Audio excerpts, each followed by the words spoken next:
এই কিমান চনত এইখিনি উদ্ধাৰ হৈছিল? এইটো পুনৰ নাও এখন আছে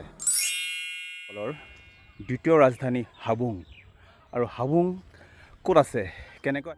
নমস্কাৰ, মই মৰ্ণিল। সকলোকে অসমৰ এখন খুবেই গুৰুত্বপূৰ্ণ স্থানলৈ লৈ গৈ আছোঁ, যিখিনি স্থান সাংস্কৃতিক, ঐতিহাসিক, বুৰঞ্জীমূলক স্থান, অসমৰ এখন খুবেই গুৰুত্বপূৰ্ণ স্থান। সকলোৱে ভিডিঅ'টো সম্পূৰ্ণকৈ চাওক, মই জনাবলৈ চেষ্টা কৰি আছোঁ। এয়া আহি পালোহি সেই গুৰুত্বপূৰ্ণ স্থান। এই গুৰুত্বপূৰ্ণ স্থানখিনি শ শ বছৰ হাবি জংঘলেৰে পৰিপূৰ্ণ হৈ আছিল।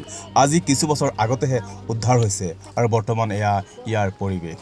এখন মুখ্য দুৱাৰ আৰু ক্ৰমান্বয়ে ভিতৰলৈ সোমাই গৈ আছোঁ।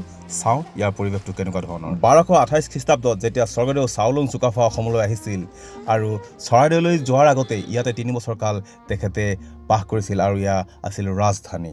এয়া হ'ল আহোমসকলৰ দ্বিতীয় ৰাজধানী হাবুং। খুবেই এক বুৰঞ্জীমূলক স্থান।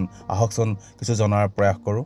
এই স্থানতেই বহুতো মূল্যৱান সা সম্পত্তি উদ্ধাৰ হৈছে আৰু আহোম ৰাজত্বৰ গৌৰৱোজ্জ্বল ইতিহাসৰ সাক্ষী বহন কৰি আজি এনেদৰে থিয় দি আছে এয়া হাবুং। ইয়ালৈ আহিবলৈ হ'লে ধেমাজি জিলা হৈ আহিব পাৰিব, ঢকুৱাখানা হৈ আহিব পাৰিব আৰু লগতে ডিব্ৰুগড় বগীবিল দলং পাৰ হৈ আহিও আপোনালোকে এই স্থানত উপস্থিত হ'ব পাৰিব। কেনেকৈ হ'ল, ইয়াৰ ইতিহাস কি, ইয়াৰ বুৰঞ্জী কি আৰু সকলো কথা জানিব। খোল্লং খোলাই অসমলৈ যেতিয়া আহে, সেইটো আপোনালোকে বুৰঞ্জী যদি চাই তাত পাব। তাৰে এজন খোল্লঙক ইয়াতে খোলাই গুচি গ'ল দেই, গুচি গ'ল ঘূৰি। মাক দেউতাকে এনায়াকে এটাই বস্তু দিছে, চুমদেউ বুলি এটা মূৰ্তি দিছিলে সোণৰ, তহঁতি এইটো লৈ যায়। আৰু তেওঁলোকে ৰাজ্য বিস্তাৰ কৰিবৰ কাৰণে ইচ্ছা কৰি তাৰ পৰা মাওচুঙৰ পৰা আহিলে। আহি থাকোঁতে বাটত অনুমোদন হ'ল। মাজৰ কথা এটা মই আকৌ ফটকৈ কৈ দিছোঁ দেই। তেওঁলোকে যেতিয়া সেই কুকুৰা এটা কাইচেং বুলি কয়, কুকুৰাটোক কাটিলে তহঁতে যলৈ যাব বিচাৰ বাটটো দেখুৱাই দিব। সেই সোণৰ মূৰ্তি এটা আছিলে, সোণৰ মূৰ্তিটোত কুকুৰাটো কাটি তেল অকণমান দি দিবি, তেতিয়া তহঁতক সুপথটো দেখুৱাই দিব।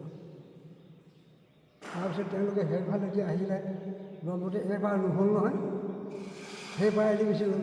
সেইপাৰেদি মানে শিৱসাগৰ চৰাইদেউ পালেগৈ পাহাৰ, তাত ৰাজধানী পাতিলে। ৰাজধানী পাতি মানে পাছত ৰাজ্য বিস্তাৰ কৰিবলৈ এতিয়া তাৰপৰা দূৰ পাইছে। যদিহে আমি যদি ব্ৰহ্মপুত্ৰ পাৰখন নদীখন আকৌ পাৰ হৈ যাওঁ, তেতিয়া আমি ভাল জেগা এডোখৰ ক'ৰবাত পাম, গম পালে। তাৰপিছত তেতিয়া যোৰহাটলৈ মাৰিলে। যোৰহাটৰ পৰা এইফালে এইটো কি ঘাট বুলি কয়, এতিয়া খুবলু ঘাট নে কি ঘাট বুলি কয়, সেই ঘাটেদি যোৰহাট মানে আমাৰ লখিমপুৰ জিলাৰ শেষত খাবলো ঘাট ঘাটেদি আহি উত্তৰ পাৰত মানে এই জেগাডোখৰ বিচাৰিছে যে তেওঁ বুৰঞ্জীবিদ নগেন হাজৰিকা এতিয়াও গুৱাহাটীত আছে, জীয়া আছে। তেওঁ মৈদামটো ইয়াত দিবলৈ কৈছে, আছে ইয়াত। তেওঁ ADC কৰিছিলে, ADC কৰিছিলে ধেমাজি জিলাৰ। ধেমাজি জিলাৰ ADC কৰোঁতে তেতিয়া তেওঁ মানে তেওঁ বুৰঞ্জীবিদ নহয়, যে উত্তৰ পাৰত হাবুং ক'ত আছে। উত্তৰ পাৰত তেওঁ বুৰঞ্জীত পাই থৈছে যে হাবুং আছে, উত্তৰ পাৰতে আছে, ক'ত আছে তেওঁ বিচাৰিব লাগে। বিচাৰি পোৱা নাই, কিন্তু গাড়ী লৈ কিন্তু ঘূৰি পোৱা নাই, কিন্তু অনুসন্ধান মানুহৰ মুখত ক'ৰবাত ওলাই যাব বা এনেকৈ কৰোঁতে কৰোঁতে লাষ্টত মানে হিতেশ্বৰ শইকীয়াৰ দিনত 6টা ভাষা দিছিলে, চব মনত আছে নহয়, 6টা ভাষা দিছিলে। মণিপুৰী, টাই আহোম, মিচিং, বড়ো, তাৰপিছত নেপালী, এনেকৈ 6টা ভাষা দিছিলে। তেতিয়া মই আছিলোঁ, মোৰ লগত আৰু 3জনমান আছে। এতিয়া আমি চালোঁ, যদিহে হিতেশ্বৰ শইকীয়াই যদি 6টা ভাষা দিছে, আমি টাই ভাষাটো, আমাৰ আহোমৰ ভাষাটো মৰা পৰি গৈ আছে। এতিয়া যদিহে কেনেবাকৈ দিব, তেতিয়াহ'লে আমি ভাষাটো বিভিন্ন দৰ্শনাৰ্থীসকল আহে, এখেতৰ পৰা কিছু জানিব বিচাৰিছোঁ। অকণমান ইয়াৰ বিষয়ে কওকচোন বাৰু। আচ্ছা, মাটি কিমান আছে ইয়াতে? মাটি ইয়াত 285 বিঘা মাটি আছে আমি জনাত। আমাৰ মূল মন্দিৰৰ পৰা একচুৱেলি 2টা গড় আছে, আমি যিমানখিনি কথা জানো। আমি সূত্ৰৰ ফালৰ পৰা বা ইয়াৰ পুৰোহিতসকলৰ ফালৰ পৰা জনা আৰু আমি বুৰঞ্জীৰ ফালৰ পৰা যদি জানো, ইয়াতে দুটা গড় আছে। মূল মন্দিৰৰ পৰা গড় দুটাৰ মানে যিটো দূৰত্ব চাৰিওফালে সমান। এইটো মূল মন্দিৰটো? মূল মন্দিৰৰ পৰা গড় পুৰণা আগতে মাটিৰ গড় আছিলে, সেইটোকে গড় বুলি ধৰি লোৱা হৈছে। ইয়াত কোনো তেনেকুৱা ধৰণৰ পকী গড় আগত পোৱাও নাই। আমাৰ আৰু এটা কথা, ইয়াতে পুখুৰী এটা আছে। পুখুৰীটোত তেওঁলোকৰ মতে, ইয়াৰ মানুহসকলৰ মতে, ইয়াত পুখুৰীটোত এটা সোণৰ নাও আছে বুলি জনা যায়। আৰু সেই পুখুৰীটো খান্দিবলৈ যাওঁতে কেইবাবাৰো JCB আহিছে, কিন্তু বা তেনেকুৱা ধৰণৰ কৰা হৈছে, তেওঁলোকে খান্দিব পৰা নাই। শেষত পুৰোহিতক কোৱাত পুৰোহিতে কি কৰিছিলে, তাতে আমি জনামতে তেখেতে 9টা কুকুৰা বলি দি পেলাই সেইখিনি জেগাতে তেওঁ 9টা কুকুৰাৰ ব্লাড দিছিলে। দিয়াৰ পিছত তাতো এটা কণ্ডিশ্যন ৰখা হ'ল যে এজোপা গছ আছে, এজাৰ গছ কোৱা যায়, এজাৰ গছজোপাৰ ওচৰত কিন্তু খান্দিব পৰা নাই তেওঁলোকে, তাত JCB যাব নোৱাৰে। চাৰিওফালে খান্দিলে পুখুৰীটোৰ, কিন্তু সেই গছজোপা মাজডোখৰতে এতিয়াও আছে বুলি জনা যায়, আৰু তাত এটা সোণৰ নাও আছে বুলি আমি। এই স্থানতেই আহোমসকলৰ ধৰ্মীয় মুখ্য পুৰোহিত মূলংজনে ইয়াতে আশীৰ্বাদ দিয়ে।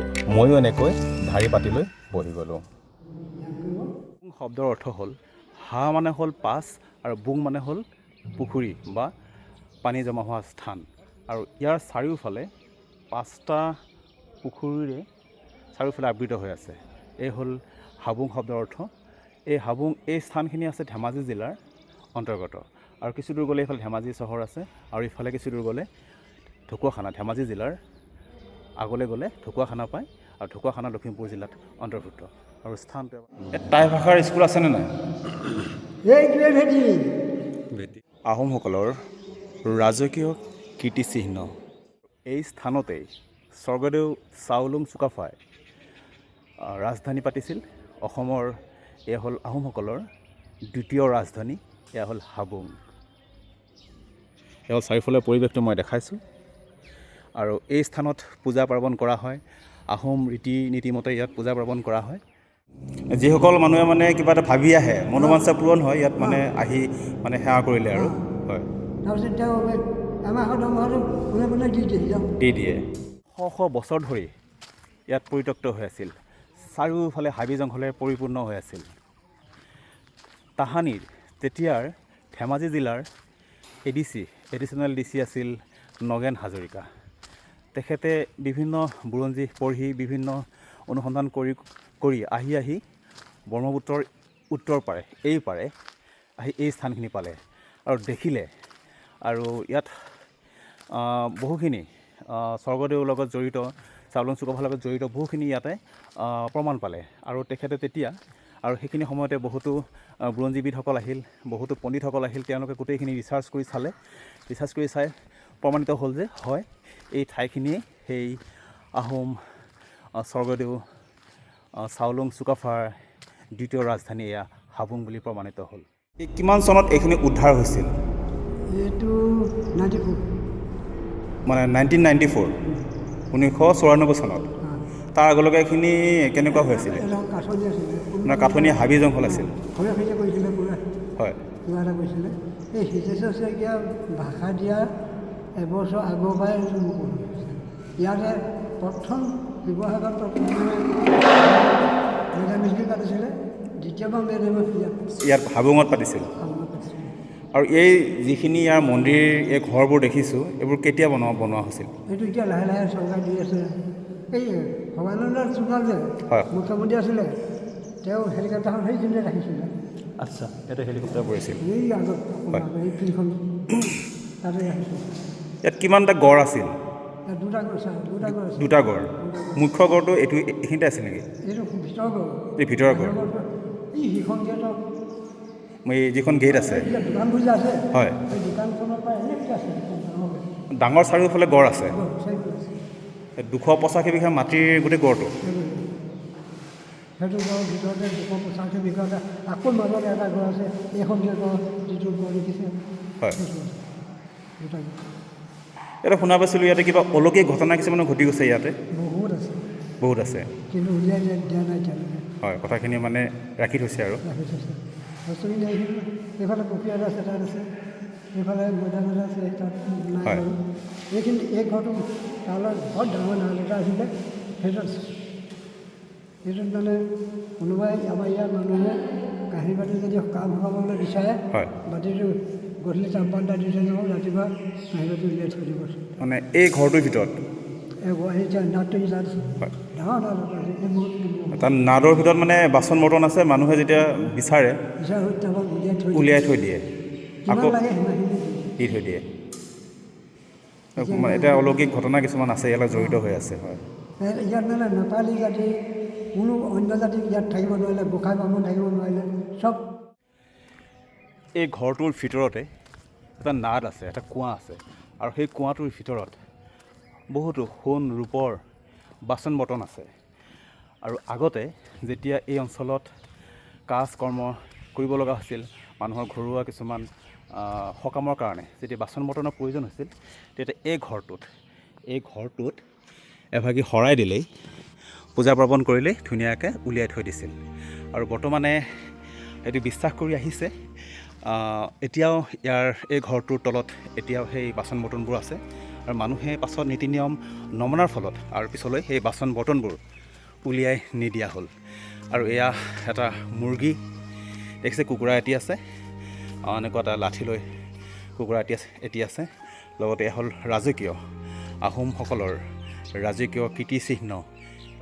এই স্থান দশম শতিকাত পাল বংশৰ ৰজা ৰত্নপালৰ অধীনত আছিল। তাৰপিছত চুতীয়া সাম্ৰাজ্যৰ অধীনলৈ যায়, আৰু শেষত যেতিয়া 1228 খ্ৰীষ্টাব্দত আহোমসকল স্বৰ্গদেউ চাওলুং চুকাফা যেতিয়া অসমলৈ আহিল, তেতিয়া ইয়াতে আহোম সাম্ৰাজ্যৰ অধীনলৈ মহাপুৰুষ গুৰুজনাও কিছু বছৰ এই ঠাইত আছিল আৰু ইয়াতে বৈষ্ণৱ ধৰ্ম প্ৰচাৰ কৰিছিল। সন্মুখত এটা পুখুৰী আছে, সেই পুখুৰীটোতেই এই আহোমসকলৰ সোণৰ নাও এখন আছে। এতিয়াও সেই পুখুৰীটোৰ তলত এতিয়াও নাও আছে। মই দেখাইছোঁ পুখুৰীটোৰ স্থানটো, এই স্থান যিটো দেখিছে আৱৰি ৰাখিছে, এই চাৰিওফালে গঢ় দি ৰাখিছে, আৰু এই স্থানতে পুখুৰীটো আছে, য'ত নেকি এতিয়াও সোণৰ নাও আছে, আৰু মানুহে এতিয়াও ইয়ালৈ চাবলৈ আহে। এই চকলং পদ্ধতিৰে বিবাহ কৰিব বিচাৰে, কৰিব পাৰে।